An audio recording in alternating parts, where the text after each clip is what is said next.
Final story we wanted to touch on is an incredible story which Martin Ziegler has kind of done up a piece around in the Times Ireland edition this morning, and it is South African school rugby suffering rise in steroid use. So increasing positive tests for boys between 16 and 18, a big problem, says Ziegler. So basically, the story here is that anti-doping chiefs in South Africa have expressed alarm at evidence that coaches and parents are complicit in what appears to be the growing use of anabolic steroids by schoolboy rugby players.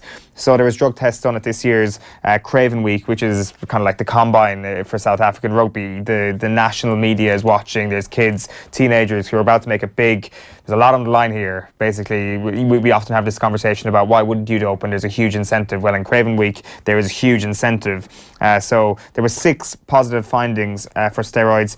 Each of the players had taken a cocktail of banned drugs, and some of them had been injected by their parents. There is also evidence that drug taking by boys hoping to make it as professional begins when they are as young as 14 years of age. The chief executive of the South African Institute for Drug-Free Sport has been speaking about it and said, in one case, a boy's mother wrote an affidavit saying she injected the kid with ampules as she thought it was vitamin D.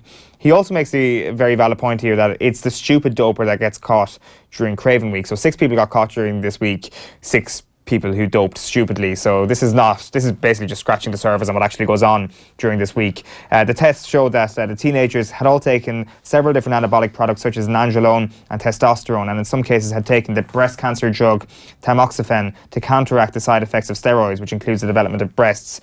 And as I say there, it's a big event. It's broadcast live. There's plenty of incentive to do it. 6 of them got popped this year, but the fact that the parents are involved is grim. So this is what Philip Brown was talking about when he was talking about the different culture that Grant Grobler had come from, when he was talking about, like, that's not something that we need to worry about in Irish rugby because that's a different culture. I presume that's what he's talking about, because this culture is rotten and we need to stop signing players from South Africa. That was the point I was going to make.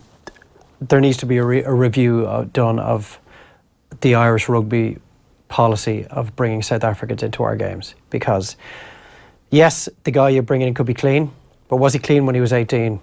Was he clean when he was 16?